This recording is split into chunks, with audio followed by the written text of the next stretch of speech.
Hello মেয়েরা, আশা করছি তোমরা সবাই ভালো আছো আর খুব মন দিয়ে পড়াশোনা করছো। ঠিক বললাম তো? আচ্ছা, আমি এর আগে যতগুলো চ্যাপ্টার শেষ করেছি সবকটাতেই আমি প্রশ্ন দিয়ে উঠতে পারিনি। ওই অঙ্কের চ্যাপ্টারে কিছু কিছু প্রশ্ন দেওয়া হয়েছিল। তোমাদের মধ্যে কেউ কেউ আমাকে বলেছিলে যে কিছু প্রশ্ন দেওয়ার জন্য। আগের চ্যাপ্টারটা শেষ করে আমি প্রশ্ন দিতে পারিনি। ভেবেছিলাম এই চ্যাপ্টারের শেষে আমি আজকে একটা নতুন চ্যাপ্টার শুরু করব। সেই নতুন চ্যাপ্টারটা পড়ানো হয়ে গেলে দুটো চ্যাপ্টারকে একসাথে আমি তোমাদের কিছু প্রশ্ন দিয়ে দেবো। আপাতত তোমরা বাড়িতে পড়ার পর অনুশীলনী থেকে যে প্রশ্নগুলো অনুশীলন করতে পারো, অনুশীলনীর অংশটা খুলে নিয়ে, আর যদি সেখানে কোনো অসুবিধা হয় আমার সাথে যোগাযোগ করো, আমি নিশ্চয়ই তোমাদের উত্তরটা বলে দেওয়ার চেষ্টা করব। আজকে তাহলে আমরা নতুন পড়ায় চলে আসি। চলো তবে আজকে আমরা নতুন চ্যাপ্টার আবহবিকার বা ওয়েদারিং চ্যাপ্টারটা শুরু করে ফেলব। এই চ্যাপ্টারে তোমরা এর আগে কখনো পাওনি। এর আগে যতগুলো চ্যাপ্টার আমরা পড়েছি কোথাও না কোনো কোনো ক্লাসে তোমরা ছুঁয়ে ছুঁয়ে পড়ে এসেছো, কিন্তু এই একটা চ্যাপ্টার আমরা পেলাম যে চ্যাপ্টারটা কিন্তু একদমই কখনো পড়োনি। বিষয়টা তোমাদের হয়তো একটু জানানো হয়েছিল, কিন্তু বিষয়টার ভেতরে ঢুকতে গেলে নবম শ্রেণীর এই ক্লাসে তোমাদের পাঠ্য হিসাবে এই চ্যাপ্টারটাকে রাখা হয়েছে। ভালো করে অনেকগুলো নতুন শব্দ তোমাদের জানতে হবে এবং সেইগুলো সম্পর্কে ধারণা পেলে তোমরা আরও বিষয়টার সম্পর্কে গভীরে চলে যেতে পারবে। আচ্ছা, এবারে আমরা চলে যাই সরাসরি পড়াতে। আচ্ছা, তোমাদের কয়েকটা জিনিস আমি জিজ্ঞেস করছি। তোমরা পাহাড়ে ধস নামার খবর নিশ্চয়ই পাও, কিংবা পাহাড় ধসে পড়েছে এরকম খবর ছাড়াও নিজেরা চাক্ষুষ কিছু দেখেছো। এমন ঘটনা ঘটেছে, কেন ঘটে তোমাদের মনে নিশ্চয়ই প্রশ্ন এসেছে। কিংবা ধরো আরও সহজ করে যদি ভাবি, তোমরা পুরনো বাড়ির গায়ে দাঁড়িয়ে থাকা কোনো বট গাছ কিংবা অশ্বত্থ গাছ, সেগুলো তো খুব মূল টুল বিস্তার করে অনেক দূর পর্যন্ত মূলগুলো শক্তপোক্ত হয়, তো মূলগুলো কাটিয়ে দেয়, তার ফলে জায়গাগুলো দেওয়ালটা পুরো ফেটে যায়। তোমাদের মনে হয়েছে কখনো যে এই পুরনো দেওয়ালটা মূলের দরুন ফেটে যাচ্ছে না অন্য কোনো কারণে ফেটে যাচ্ছে? অথবা তোমাদের আরও সহজ করে যদি বলি, তোমরা নিশ্চয়ই দেখবে খেয়াল করে যে জানলা দরজা যখন রং করা হয়, যদি রং না করতে, যদি এমনি ধরো লোহার জানলার গ্রিল কিংবা রড, এগুলো যদি এমনি শুধু রড লোহাটাকে দাঁড় করিয়ে রাখতে ফ্রেম হিসেবে, তাহলে কি সেটা ভালো হতো? কিছুদিন পরেই দেখতে সেই মরচে ধরে যাচ্ছে, এবং মরচে ধরার পর আস্তে আস্তে বেশ কয়েক বছরের মধ্যে লোহাটা যতটা মজবুত ছিল তার মজবুতি হারিয়ে এসে অনেকটা কমজোরি হয়ে পড়ছে। তখন তোমাদের মনে হতে পারে যে এটা কেন হচ্ছে। তাই জন্যই তো আমরা আলকাতরা কিংবা রং মাখিয়ে ওই জানলার ফ্রেমের মধ্যে ওই রড কিংবা গ্রিলটাকে ব্যবহার করি। কিংবা ধরো আরও যদি বলি, আমরা পাহাড় ফাটিয়ে, ডাইনামাইট দিয়ে ফাটিয়ে রাস্তা তৈরি হয়, তোমরা জানো তো। সেই রকম রাস্তা তৈরি করার জন্য পাহাড়ি অঞ্চলে ডাইনামাইট ফাটিয়ে তৈরি করা হচ্ছে, টানেল তৈরি হচ্ছে, রাস্তা তৈরি হচ্ছে। এই যে সবগুলো তৈরি হওয়া, এগুলো হওয়ার পর সেগুলো কার ভূমিকা রয়েছে? মানুষ কৃত্রিমভাবে তৈরি করছে বললেও পাহাড়টা আস্তে আস্তে আলগা হয়ে গিয়ে, পাহাড়ের ওই অংশটা আলগা হয়ে গিয়ে একটা সময় ধসে পড়ছে। তো আমি প্রথমে যে তোমাদের যে স্টেটমেন্টটা বলেছিলাম, তার সাথে আবার নতুন করে এই স্টেটমেন্টের সাথে জুড়ে দিচ্ছি। বিষয়টা কিন্তু এক জায়গায় গিয়ে দাঁড়িয়ে রয়েছে। সবকটা প্রশ্নেরই উত্তর একটাই, এগুলো সবই হচ্ছে আবহবিকারগ্রস্ত হচ্ছে। তাহলে আবহবিকার কি, সেটা আমাদের ভালো করে জানতে হবে। চলো এবার বোর্ডে যাই। দেখো, আমি বোর্ডে তোমাদের জন্য একটা লেখা রেখেছি। লেখা রয়েছে আবহবিকার অর ওয়েদারিং। ওয়েদারিংয়ের তলায় অ্যারো দিয়ে লিখেছি ডিসইন্টিগ্রেশন, মানে ইন্টিগ্রেশন নয়, ডিসইন্টিগ্রেশন। আবহবিকার শব্দটাও কিন্তু দুটো শব্দ সমন্বয়ে তৈরি হয়েছে, আবহ প্লাস বিকার। বিকার মানে তোমরা জানো ক্ষয় পাওয়া, বিকৃত হওয়া। আবহ কথাটা এসছে কিন্তু আবহাওয়া থেকে। তাহলে এই দুটোকে জুড়ে দিলেই বিকারটা হচ্ছে কোথায়, বা বিকারগ্রস্ত হচ্ছে কোথায় না, শিলাস্তর বা পাথরের ওপরে। আর আবহাওয়ার বিভিন্ন উপাদান সেখানে কার্যকরী হচ্ছে বিকারগ্রস্ত করতে। তো আমরা এখানে যে শব্দগুলো পাই, আবহবিকার শব্দটা এসছে আবহাওয়া থেকে। যে প্রক্রিয়ায় আবহাওয়ার বিভিন্ন উপাদান উষ্ণতা, আর্দ্রতা, বৃষ্টিপাত, বায়ুমণ্ডলে উপস্থিত বিভিন্ন গ্যাস যেমন O2, যেমন CO2, জলীয় বাষ্প এবং জীবজন্তু শিলাস্তর, জীবজন্তু দ্বারা এমনকি মানুষও সেখানে রয়েছে, ভূত্বকের শিলাস্তরকে যান্ত্রিকভাবে চূর্ণ বিচূর্ণ হয় বা করে এবং অথবা রাসায়নিকভাবে বিয়োজিত হয়ে উৎপন্ন পদার্থ সেই স্থানেই ইনসিটু, ওই স্থানেই পড়ে থাকে, সেই প্রক্রিয়াকে আমরা বলি আবহবিকার। তাহলে বুঝতে পারছো ইনস্টিটিউট আমি শব্দটাকে গোল করে দিলাম কেন? এই শব্দটার সাথে জুড়েই রয়েছে এই সমস্ত উপাদান, আবহাওয়ার এই সমস্ত উপাদান, উষ্ণতা, আর্দ্রতা, বৃষ্টিপাত কিংবা বায়ুমণ্ডলের বিভিন্ন গ্যাস, O2 হতে পারে, কার্বন ডাইঅক্সাইড হতে পারে, H2O হতে পারে, এরা জীবজগতের জীবজন্তু হতে পারে, মানুষ হতে পারে, এরা সবাই কিন্তু যান্ত্রিকভাবে মেকানিক্যালি চূর্ণ বিচূর্ণ করছে। এবং সেই শুধু নয়, একটা ভৌত অবস্থার সাথে সাথে রাসায়নিকভাবেও বিয়োজিত হচ্ছে এবং সেই উৎপন্ন পদার্থ রাসায়নিকভাবে বিয়োজিত হওয়ার মানেই একটা অন্য পদার্থে পরিণত হচ্ছে, অন্য ধর্ম বিশিষ্ট, যার আভ্যন্তরীণ বৈশিষ্ট্য বদলে যাচ্ছে। সেই উৎপন্ন পদার্থ সেই স্থানেই ইনসিটু, সেই স্থানেই যখন পড়ে থাকে তাকে আমরা বলবো আবহবিকার। আবহবিকার সংজ্ঞা দেওয়ার সময় অতি অবশ্যই ওই স্থানেই কথাটা জুড়তেই হবে, ওই স্থানেই পড়ে থাকে, এটাকে বলছি আমরা আবহবিকা বা ওয়েদারিং। এবারে দেখো এখানে আবহবিকার তার কতগুলো বৈশিষ্ট্য আমি এখানে লিপিবদ্ধ করেছি। দেখো, এটা একটা স্থৈতিক প্রক্রিয়া। স্থৈতিক মানে হচ্ছে কি, স্থিতিশীল অবস্থায় থাকছে, কারণ এক্ষেত্রে শিলাচূর্ণ বা চূর্ণ বিচূর্ণ হওয়া শিলা অপসারিত হয় না। তাহলে এটা কি বলবো, স্থিতিশীল অবস্থায় রয়েছে ওই সমস্ত ক্ষয়প্রাপ্ত পদার্থ, স্থৈতিক প্রক্রিয়া, তার মানে তাকে আমরা বলতে পারি। দ্বিতীয় বিষয় যেটা হচ্ছে, এটা খুব ধীর গতি সম্পন্ন, খুব ধীরে ধীরে হয়, যেটা আমাদের নজরে পড়ে না, কিন্তু দীর্ঘদিন পর সেটা আমরা বুঝতে পারি। এই প্রক্রিয়ায় কিন্তু নিচে শিলাস্তর উন্মুক্ত হয় না, এগুলো কিন্তু ওপরের দিকেই ভাঙা পদার্থই ওপরের দিকে রয়ে যায়, কিন্তু ওটার থেকে ভেতরে শিলার ভেতরের অংশ কিন্তু বেরিয়ে পড়ে না। এতে শিলার ভৌত বা বাহ্যিক এবং রাসায়নিক বা আভ্যন্তরীণ ধর্মের পরিবর্তন ঘটে। একটু আগেই তোমাদের বললাম, রাসায়নিক বিয়োজনের ফলে নতুন পদার্থ তৈরি হচ্ছে, অথবা যান্ত্রিকভাবে বা ভৌতভাবে মানুষ, উদ্ভিদ, প্রাণী এদের দ্বারা ক্ষয়প্রাপ্ত হচ্ছে, কিংবা প্রাকৃতিক বিভিন্ন উপাদান, আবহাওয়ার বিভিন্ন উপাদান, বিভিন্ন গ্যাস এদের দ্বারা যান্ত্রিকভাবে ক্ষয়প্রাপ্ত হয়ে নতুন করে নতুন ধর্মের পরিবর্তন ঘটে পদার্থটা তৈরি হচ্ছে, শিলার অবস্থাটা তৈরি হচ্ছে। এই প্রক্রিয়ায় শিলাস্তর যান্ত্রিকভাবে ভেঙে শিলাচূর্ণ পরিণত হয়, অথবা রাসায়নিকভাবে বিয়োজিত হয়ে উৎপন্ন পদার্থ চূর্ণ বিচূর্ণ হয়ে ওই স্থানেই পড়ে থাকে। তাই এটাকে বলবো আমরা, যেহেতু চূর্ণ বিচূর্ণ হচ্ছে, শিলা চূর্ণে পরিণত হয় বা চূর্ণ বিচূর্ণ হয়ে যাচ্ছে অথবা বিয়োজিত হচ্ছে ওই উৎপন্ন পদার্থ, তাই এটাকে আমরা আর একটা নামেও বলতে পারি বিচূর্ণীভবন বা ডিসইন্টিগ্রেশন। তাহলে ওয়েদারিংয়ের আর একটা নাম হলো বিচূর্ণীভবন বা ডিসইন্টিগ্রেশন।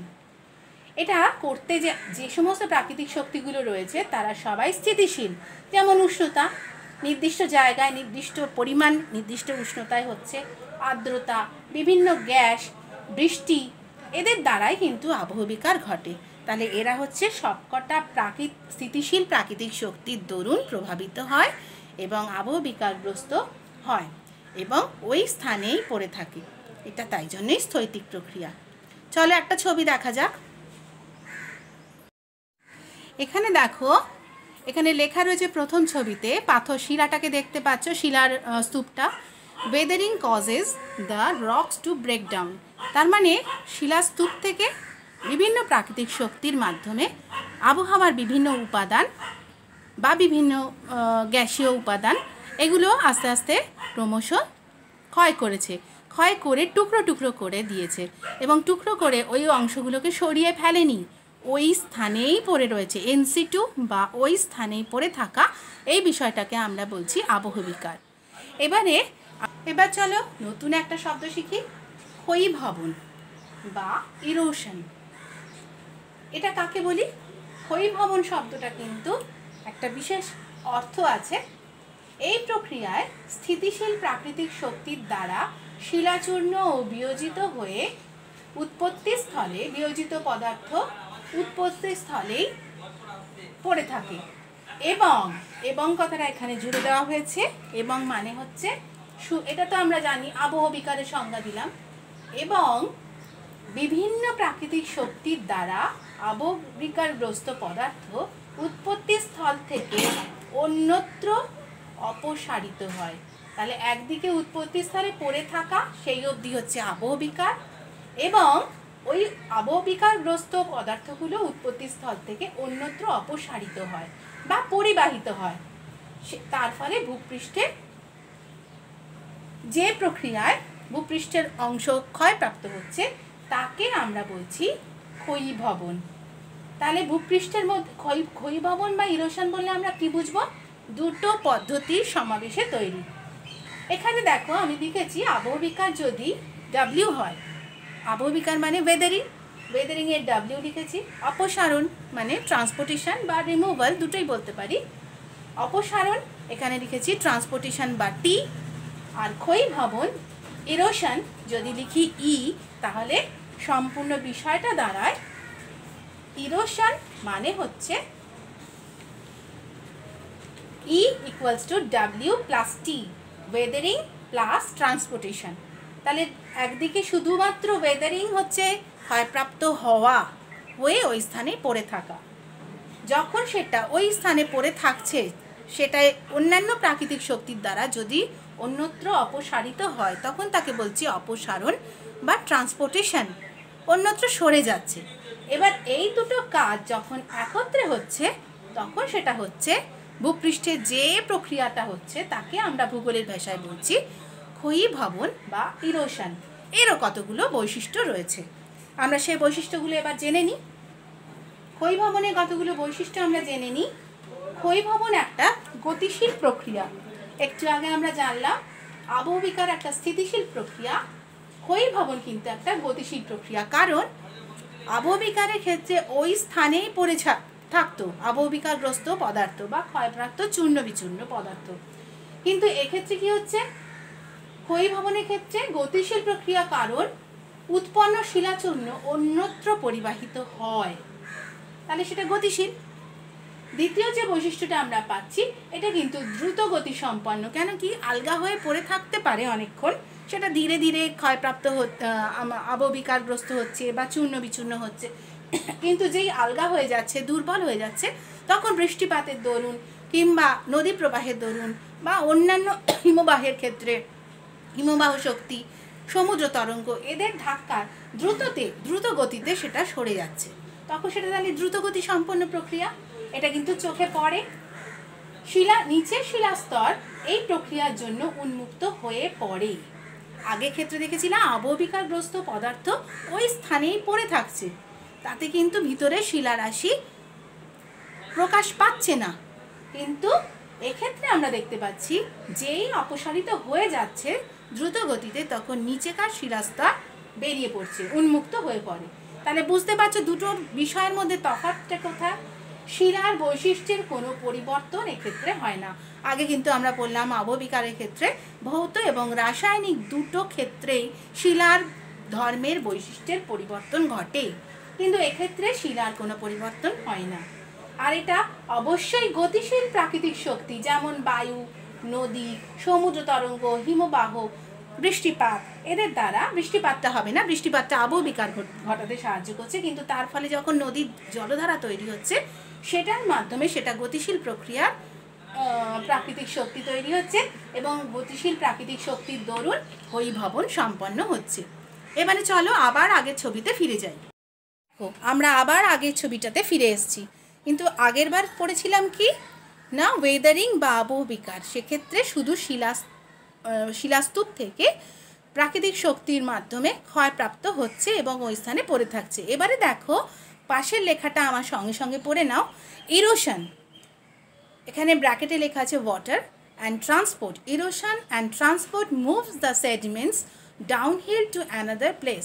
তার মানে শিলাস্তূপের উপরে যে সমস্ত আবহবিকারগ্রস্ত পদার্থগুলো ছিল সেগুলো ক্রমশ পাহাড়ের নিচের দিকে ঢাল বরাবর অন্যত্র সরে যাচ্ছে, বা এবার নিচে গিয়ে হয়তো পললের স্তর তৈরি করতে পারে। কিন্তু এই যে সরে যাচ্ছে এটাকে বলছি আমরা ট্রান্সপোর্টেশন। তাহলে ইরোশনটা কখন সম্ভব হচ্ছে না, শিলাস্তূপের উপর থেকে যখন অন্য গতিশীল প্রাকৃতিক শক্তি, বৃষ্টিপাতের ছবি এখানে দেখানো হয়েছে, নদী হতে পারে, বৃষ্টি থেকে নদী তৈরি হচ্ছে, নদী, হিমবাহ, সমুদ্র তরঙ্গ, এদের মাধ্যমে যখন অপসারিত হয়ে অন্যত্র সরে যাচ্ছে তখন আবহবিকার এবং অপসারণ যৌথ প্রক্রিয়ায় যে প্রক্রিয়াটা তৈরি হচ্ছে আমরা তাকেই নাম দিচ্ছি ইরোশন বা ক্ষয়ীভবন। এবার আরও একটা ছবি দেখে নিই। এই ছবিতে দেখো, এখানে দেখো কীরকমভাবে করা হয়েছে। একটা দিকে দেখা রয়েছে এক্সটার্নাল ফোর্সেস অফ ইনপুটস, মানে ওপর থেকে সূর্য তাপটা পাচ্ছে এবং মেঘ তৈরি হয়েছে, তার থেকে বৃষ্টি ঝরে পড়ছে। তাহলে বিভিন্ন প্রাকৃতিক শক্তি, সূর্য তাপ কিংবা মেঘের থেকে বৃষ্টি ঝরে আসছে, বৃষ্টির কণার ধাক্কা, এদের মাধ্যমে এই বহির্জাত শক্তির দরুন যে শিলাস্তূপটা দেখতে পাচ্ছ সবুজ রঙের করা হয়েছে, সেই শিলাস্তূপে আস্তে আস্তে ক্ষয় হচ্ছে বা চূর্ণ বিচূর্ণ অবস্থা তৈরি হচ্ছে। এই চূর্ণিত পদার্থগুলো কি করছে, ক্রমশ একটা সময় পর নিচের দিকে নেমে যাচ্ছে বা অন্য কোনো প্রাকৃতিক শক্তির দরুন সেটা নিচে থেকে সরে যাচ্ছে। তার ফলে দেখো ভেতর থেকে কি একটা, ভেতরের শিলাস্তূপের ভেতরে থাকা যে অংশটা সেটা কিন্তু প্রকট হয়ে যাচ্ছে। সেটা আমরা এরপরে পড়তে চলেছি। এবার চলো আমরা নতুন একটা শব্দ শিখে নিই, পুঞ্জিত ক্ষয় বা মাস ওয়েস্টিং। এই শব্দটার পুঞ্জিত মানে জানো, এক দলা বা মাস, একটা বিশাল বড় খণ্ড, এটাই তো মানে করে। তো সেরকম ক্ষয়, এটা কিন্তু ক্ষয়ীভবন নয়, এর থেকে পৃথক এই শব্দটা। এটার কি মানে, যে প্রক্রিয়ায় আবহবিকার প্রাপ্ত পদার্থ সব কিছু একসঙ্গে ভূমির ঢাল বরাবর পৃথিবীর অভিকর্ষজ টান বা গ্র্যাভিটেশনাল পুল, অভিকর্ষজ টান বা গ্র্যাভিটেশনাল পুলের মাধ্যমে ধীরে অথবা দ্রুত গতিতে নিচের দিকে নেমে আসে, তাকে আমরা বলছি পুঞ্জিত ক্ষয় বা মাস ওয়েস্টিং। আবহবিকার একটা ধীর গতি এবং স্থৈতিক শক্তি বা স্থৈতিক প্রক্রিয়া। ইরোশন বা ক্ষয়ীভবনে দেখলাম এটা দ্রুত গতিতে হচ্ছে এবং এটা হচ্ছে গতিশীল প্রক্রিয়া। এবার এখানে আমরা দেখতে পাচ্ছি এক্ষেত্রে কিন্তু অভিকর্ষজ টান একটা নতুন শব্দ আমরা সংযোজন করলাম, যার দরুন ধীরে অথবা দ্রুত দুটো ক্ষেত্রেই হতে পারে নিচের দিকে নেমে আসতে পারে এক নাগারে আবহবিকার প্রাপ্ত বা আবহবিকারগ্রস্ত চূর্ণিত পদার্থ একসাথে, তাকে আমরা মাস ওয়েস্টিং বা পুঞ্জিত ক্ষয় বলছি।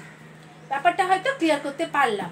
এবারে চলো এর কি বৈশিষ্ট্য আমরা পাই। এটা পার্বত্য অঞ্চলে বা উচ্চভূমির ঢালে, মাটি, শিলাস্তর মাটিতেও হতে পারে, মাটির অংশ হতে পারে, শিলাস্তরে ঢালবে নিচের দিকে শিলাস্তরে নেমে আসতে পারে।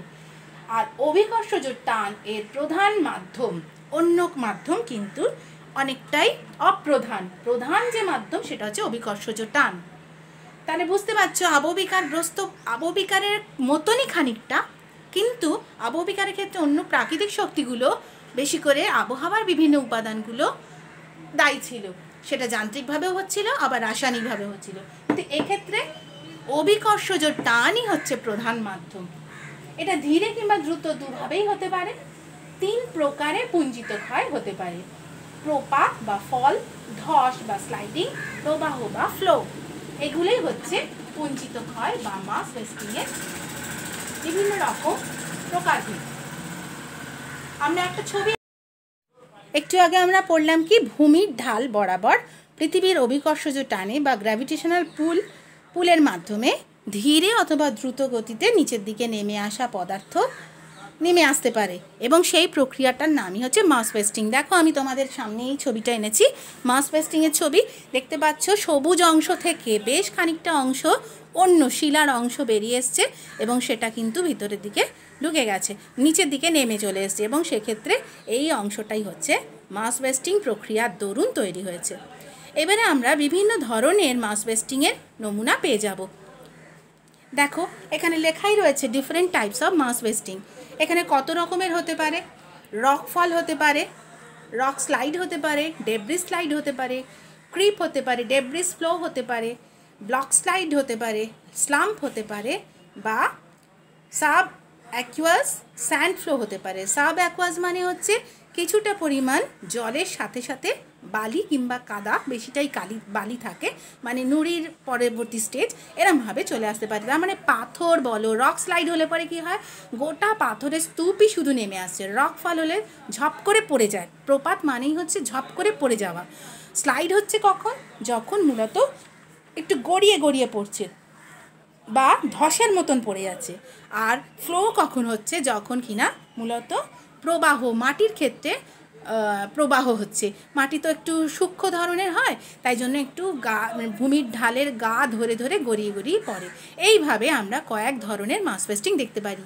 আমি শুধু ছবিটাই তোমাদের দেখালাম, এটা তোমাদের খুব একটা লাগবে না। পুঞ্জিত ক্ষয় শব্দটা তোমাদের জানা হলো।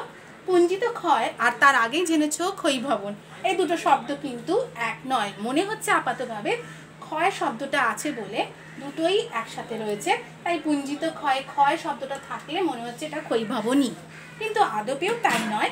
ক্ষয়ীভবন কিন্তু এটা মোটেই নয়, কারণ আবহবিকারগ্রস্ত পদার্থে জলের পরিমাণ বেশি থাকে, আর জলের দ্বারাই বা তারই প্রভাবে, জলেরই প্রভাবে অপসারণ ঘটে, তাই এটা হচ্ছে ক্ষয়ীভবন। কিন্তু আমরা একটু আগে জানলাম পুঞ্জিত ক্ষয়ের ক্ষেত্রে কি হচ্ছে, সেখানে জল থাকতে পারে, জলের উপস্থিতি থাকতে পারে, কিন্তু সেক্ষেত্রে মাধ্যাকর্ষণ টান বা অভিকর্ষজ টানটাই প্রধান ভূমিকা পালন করে। লেখাটা পড়ে নি, পুঞ্জিত ক্ষয়ের হার জলের উপস্থিতিতে বৃদ্ধি পেলেও জলের প্রভাবে অপসারণ ঘটে না।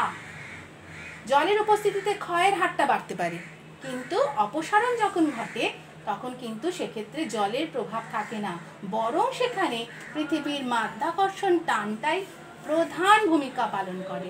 তাহলে ক্ষয়ীভবন আর পুঞ্জিত ক্ষয় তো এক জিনিস হলো না। দ্বিতীয় বিষয়টা হচ্ছে যেটা, সেটা হচ্ছে ক্ষয়ীভবনে অপসারিত পদার্থের পরিমাণ জলের থেকে কম হয়, কিন্তু পুঞ্জিত ক্ষয় জলের থেকে পরিবাহিত পদার্থ অনেক বেশি থাকে। তাহলে ক্লিয়ার হলো পুঞ্জিত ক্ষয় এবং ক্ষয়ীভবন দুটো। তাহলে আশা করি বোঝাতে পেরেছি পুঞ্জিত ক্ষয় এবং ক্ষয়ীভবন দুটো প্রক্রিয়া পৃথক, দুটো এক প্রক্রিয়া নয়। এবার আমরা নতুন একটা অংশে যাব, সেটা হচ্ছে নগ্নিভবন বা ডেনিউডেশন। এটা কি? আসলে ল্যাটিন শব্দ ডেনুডিয়ার অর্থাৎ অনাবৃত থাকা, যার মানে ডেনুডিয়ার শব্দের মানে হচ্ছে অনাবৃত থাকা, উন্মুক্ত থাকা। এই শব্দ থেকে এসছে বলেই এটা হচ্ছে ডেনুডেশন। আর বাংলায় তাকেই আমরা বলছি নগ্নপ্রাপ্ত হয়ে যাচ্ছে বা নগ্নিভবন, এই শব্দটা তার থেকেই উদ্ভূত। তাহলে আমরা দেখে নিই ডেনুডেশন বললে কোন প্রক্রিয়াটাকে বুঝবো। আবহবিকার আর পুঞ্জিত ক্ষয় সঙ্গে ক্ষয়ীভবন তিনটে পদ্ধতির যৌথ ক্রিয়াশীলতায় ভূপৃষ্ঠের উপরিভাগের শিলাস্তর বিচ্ছিন্ন হয়ে অপসারিত হয় ও নিচের শিলাস্তরও উন্মুক্ত হয়ে পড়ে। তার মানে তিনটে কাজ একসাথে হচ্ছে। এক হচ্ছে আবহবিকারগ্রস্ত হচ্ছে, তারপরে দ্বিতীয়ত হচ্ছে অপসারিত হচ্ছে, তৃতীয়ত হচ্ছে শিলাস্তর উন্মুক্ত হয়ে পড়ছে। তার ফলে ভূমির উচ্চতা হ্রাস পায়। যে বহির্জাত প্রক্রিয়া, এটা তো সবটাই বাইরেই ঘটছে, যে বহির্জাত প্রক্রিয়ায় সেটার নামই হচ্ছে নগ্নিভবন বা ডেনিউডেশন। ব্যাপারটা পরিষ্কার হলো কি? আবহবিকার, পুঞ্জিত ক্ষয় এবং ক্ষয়ীভবন তিনটে প্রক্রিয়া হচ্ছে। ক্ষয়ীভবন কিসের মাধ্যমে হচ্ছে? আবহবিকার এবং ট্রান্সপোর্টেশন বা পরিবহন বা অপসারণ, তার দরুন ক্ষয়ীভবন হচ্ছে। পুঞ্জিত ক্ষয়ের ক্ষেত্রেও ঠিক তাই, খানিকটা আবহবিকারের মতো, কিন্তু তা পৃথক একটা প্রক্রিয়া। আবহবিকার কেবলমাত্র পার্বত্য অঞ্চলে হচ্ছে, অভিকর্ষজ টান সেখানে আবহবিকারগ্রস্ত হচ্ছে, কিন্তু অভিকর্ষজ টানই সেখানে প্রধান ভূমিকা পালন করছে সরিয়ে ফেলতে, অপসারণ করতে। তাহলে পুঞ্জিত ক্ষয় এবং আবহবিকার সঙ্গে ক্ষয়ীভবন, এই তিনটে পদ্ধতি যখন একত্রে হচ্ছে, তার ফলে নিচে শিলাস্তর বেরিয়ে পড়ছে বা নগ্নীভূত হচ্ছে, তার ফলে নিচের ওপর থেকে যদি খানিকটা শিলা চলে যায়, সরে যায়, নিচের অংশ দেখতে পাওয়া যায়, স্বভাবতই সেখানে উচ্চতা হ্রাস পেয়ে যাবে। সেই বহির্জাত প্রক্রিয়াটাকে আমরা বলছি নগ্নিভবন বা ডেনুডেশন। এখানে নগ্নিভবন ডি দিয়ে দেখানো হয়েছে, ডেনুডেশন ডি দিয়ে দেখানো হচ্ছে, আবহবিকার ডাব্লিউ, ওয়েদারিং, পুঞ্জিত ক্ষয় মাস ওয়েস্টিং এম, আর ক্ষয়ীভবন ই। তাই আবহবিকার প্লাস পুঞ্জিত ক্ষয় প্লাস ক্ষয়ীভবন হলে যে প্রক্রিয়াটা তৈরি হচ্ছে সেটা হচ্ছে নগ্নিভবন। নগ্নিভবনের মাত্রা নির্ভর করে শিলার প্রকৃতি, ভূমির উচ্চ, জলবায়ুর উপর নির্ভর করে। নগ্নিভবনের মাত্রা উষ্ণ মরু অঞ্চলের নিম্ন অঞ্চলের ক্ষেত্রে নিম্নভূমিতে সবচেয়ে কম লক্ষ্য করা যায়, আবার উষ্ণ আর্দ্র কিংবা শীতল হিমবাহ অধ্যুষিত অঞ্চলে সবচেয়ে বেশি লক্ষ্য করা যায়। সুতরাং আবহবিকার, নগ্নিভবন, ক্ষয়ীভবন তিনটে প্রক্রিয়াই ভিন্ন প্রক্রিয়া। আজকে একটা ছবি দেখা যাক নগ্নিভবনের। দেখো, এখানে আমি তোমাদের সামনে এনেছি ডেনুডেশন বা নগ্নিভবনের একটা ছবি। দেখে বুঝতেই পারছো এই অঞ্চলের শিলার অংশটা আর ওপরের এই যে ওপর দিক থেকে দেখতে পাচ্ছি, এগুলো সবই হচ্ছে ওপর দিকে থাকা শিলার অংশ। কিন্তু ক্রমশ ক্ষয়ের ফলে, ক্ষয়প্রাপ্ত হওয়ার পর নিচের অংশগুলো ক্রমশ উন্মুক্ত হয়ে পড়েছে। তাহলে এই যে শিলার অংশ, এটা ক্রমশ ক্ষয় পেয়ে নিচু হয়ে গেছে, উচ্চতা ক্রমশ কমে গেছে এবং এই অংশটা দেখতে পাচ্ছি উন্মুক্ত হয়ে পড়েছে। কাজেই এই অংশগুলো হচ্ছে মূলত নগ্নিভবনের ফল। তাহলে আশা করি ক্লিয়ার করতে পারলাম যে উপরের অংশ যখন ক্ষয়ীভবন, আবহবিকার এবং ক্ষয়ীভবনের দরুন ক্রমশ নিচু হয়ে যাচ্ছে, উচ্চতা হারিয়ে নিচের শিলাস্তূপ উন্মুক্ত হয়ে পড়ছে, তখন সেটাই হচ্ছে নগ্নিভবন। তাহলে আজ এই পর্যন্তই রইল। এই চারটে শব্দ তোমরা ভালো করে তোমাদের বইয়ের পাতায় বুঝে নেবে, দেখে নেবে, আমার ভিডিওটা লক্ষ্য করবে এবং কোনো অসুবিধা থাকলে নিশ্চয়ই কমেন্ট সেকশনে জানিয়ে দিও। কেমন? আজ তবে আসি।